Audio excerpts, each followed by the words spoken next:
Algo muito importante para nós da área da psicologia percebermos é o quanto essa ideia de normalidade acaba exercendo uma força de exigência que faz com que as pessoas tenham a impressão de que existe algo de errado com elas, algo a ser corrigido, algo a ser modificado, numa tentativa de se adequar, de se ajustar, de corresponder ao que é tido como normalidade. Muitos sofrimentos que nós escutamos é porque a pessoa considera que ela se distancia, considera que não corresponde, que não consegue corresponder ainda que se esforce, e também os sofrimentos decorrentes desses esforços para se ajustar a um modelo de normalidade.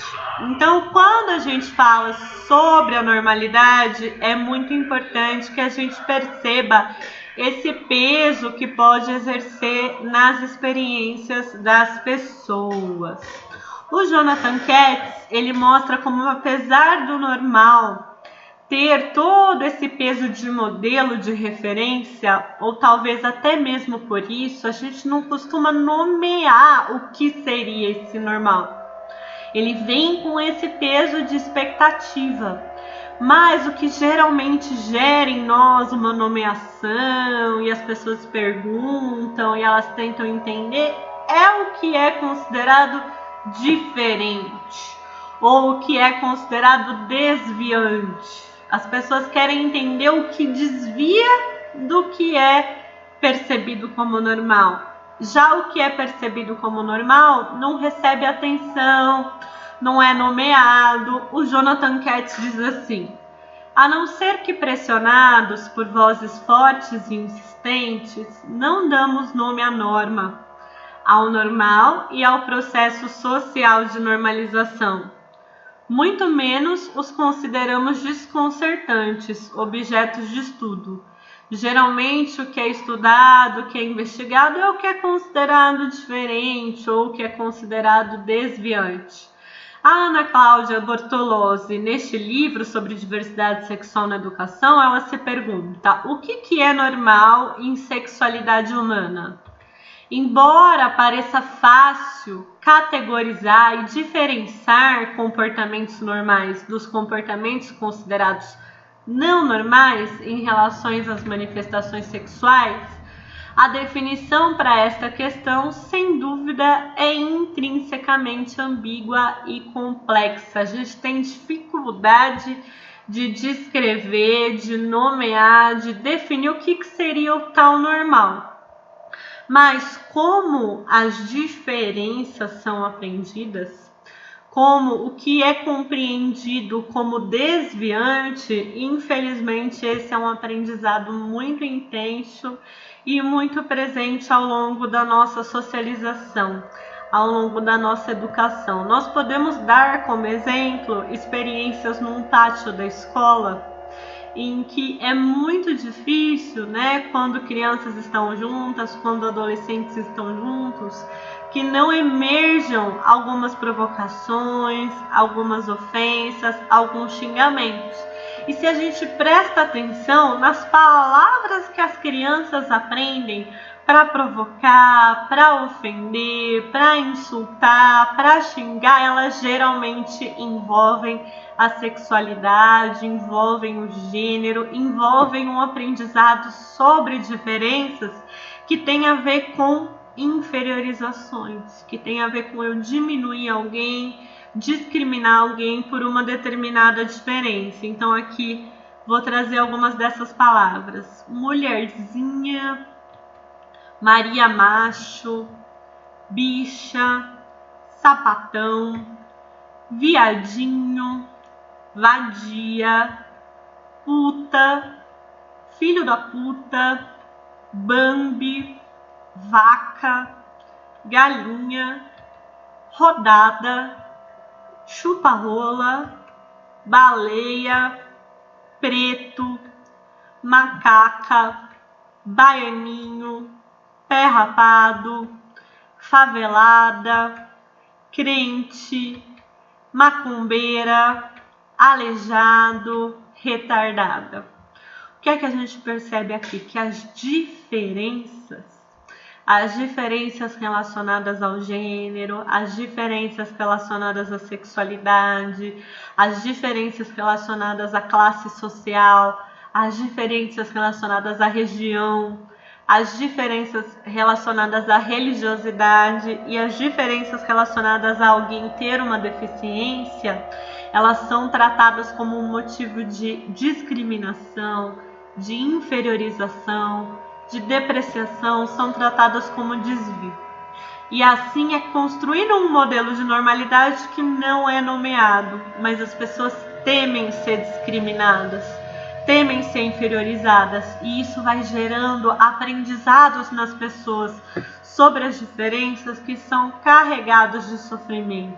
Então é bem importante a gente olhar para esse processo social em que as diferenças são aprendidas como um motivo de discriminação, como um motivo de tratamento discriminatório e desigual, para perceber o sofrimento que atravessa esses aprendizados.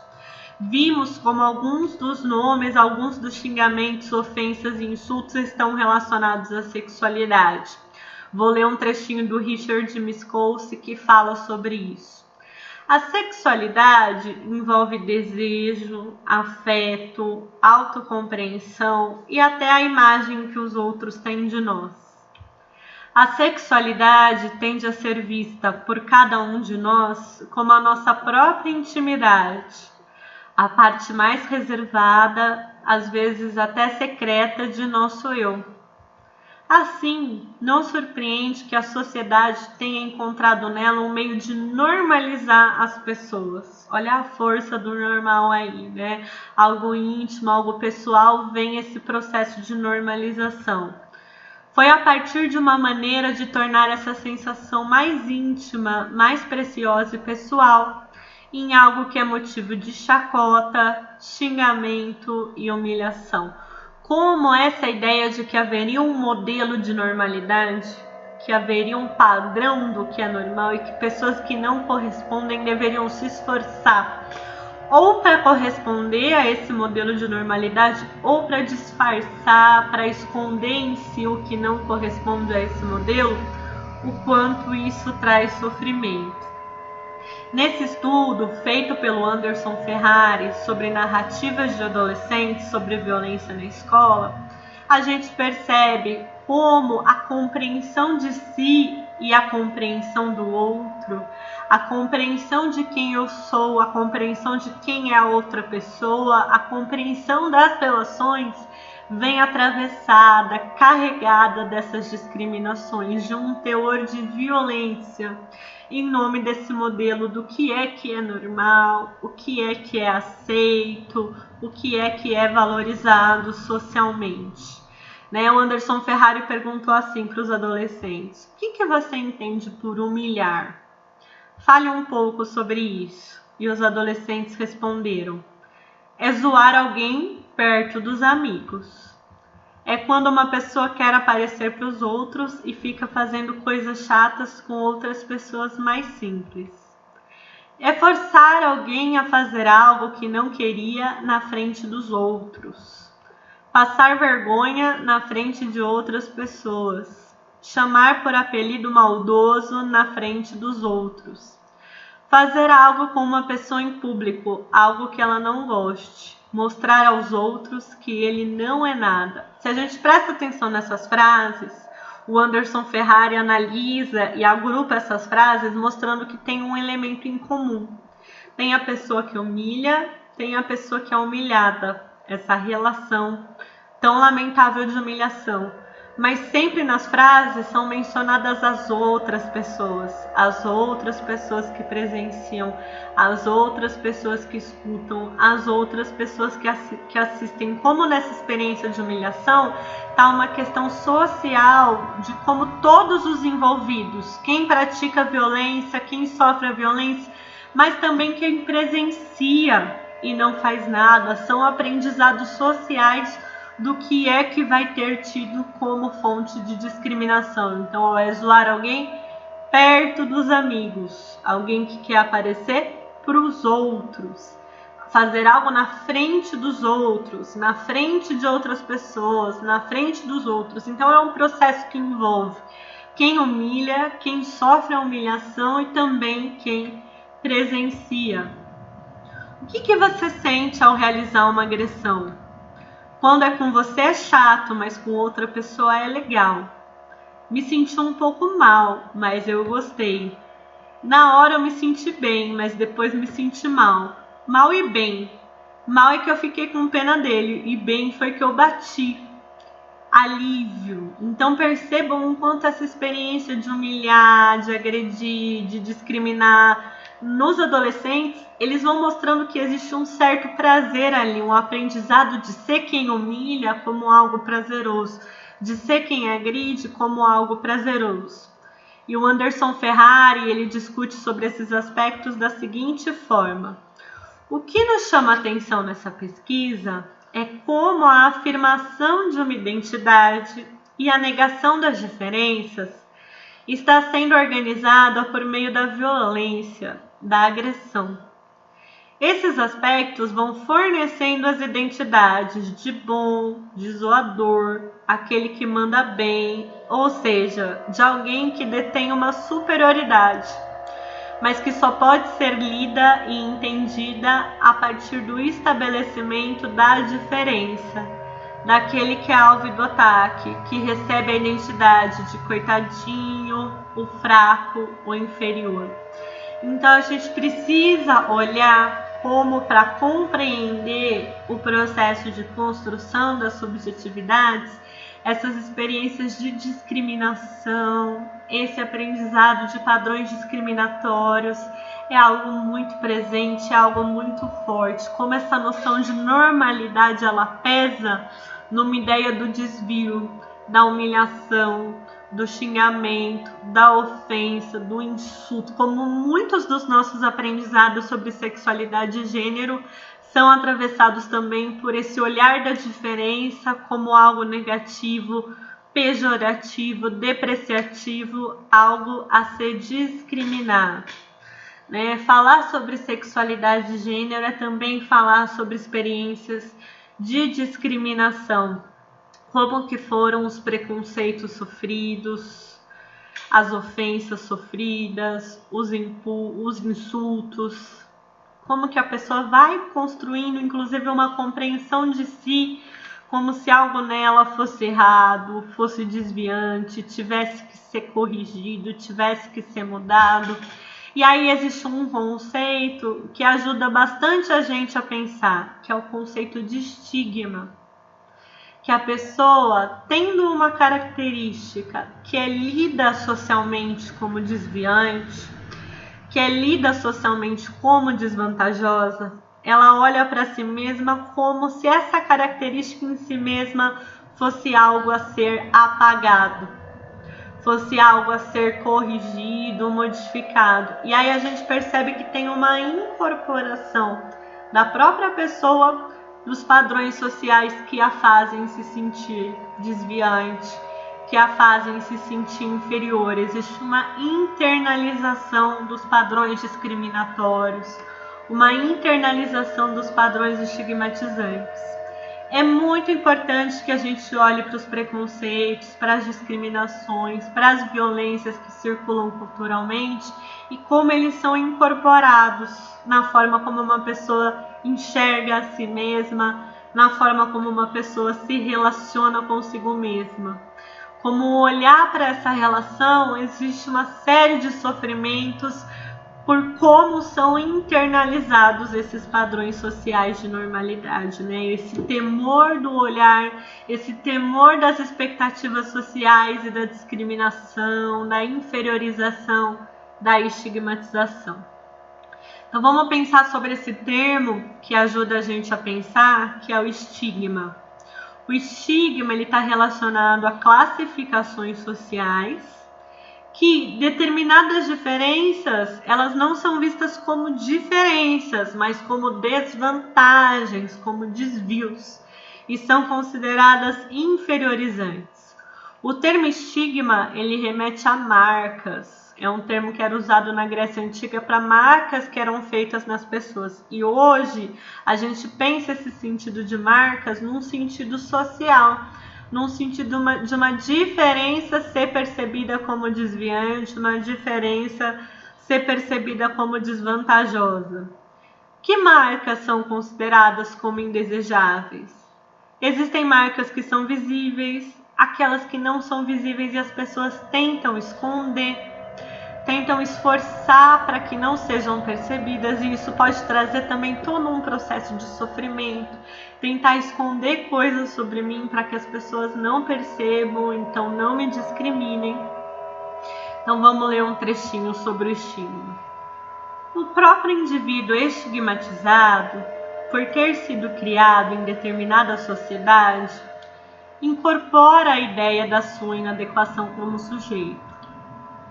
Com base nas concepções assimiladas sobre o seu estigma, duvidará, assim como os outros, que deve ser tratado como uma pessoa normal. Sendo assim, por ser portador de um estigma que lhe confere uma característica desqualificadora, não se considera merecedor de ser feliz. Esse é um dos aspectos mais cruéis do processo de estigmatização dos sujeitos. Então, quando a gente olha para os modelos de normalidade que circulam, essa incorporação de que determinadas diferenças seriam desvantajosas, seriam inferiorizadoras, seriam depreciadoras, isso vai gerando toda uma série de dificuldades na relação de uma pessoa consigo mesma, como ela enxerga a si mesma, como ela pensa que ela precisa modificar essa diferença para ser aceita, para receber valorização, e como existe todo um trabalho a ser feito, tanto dos preconceitos, discriminações, estereótipos e estigmas que circulam socialmente, quanto de como são internalizados. Os conselhos ao estigmatizado frequentemente se referem com bastante singeleza à parte de sua vida da qual ele mais se envergonha e que considera mais privada, que é essa tentativa da pessoa de esconder, de que os outros não percebam o que nela pode ser considerado desviante, pode ser considerado desvantajoso. A fórmula em geral é evidente. Exige-se do indivíduo estigmatizado que ele se comporte de maneira tal que mantenha a distância que assegure a nossa normalidade.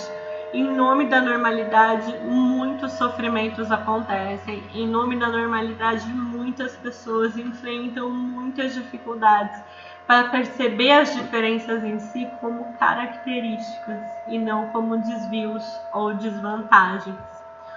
O termo estigma será usado em referência a um atributo profundamente depreciativo, mas o que é preciso na realidade é uma linguagem das relações e não de atributo, porque o problema não está naquela característica, mas em como nas relações uma série de desigualdades e de exclusões são produzidas de uma forma violenta em relação àquela característica.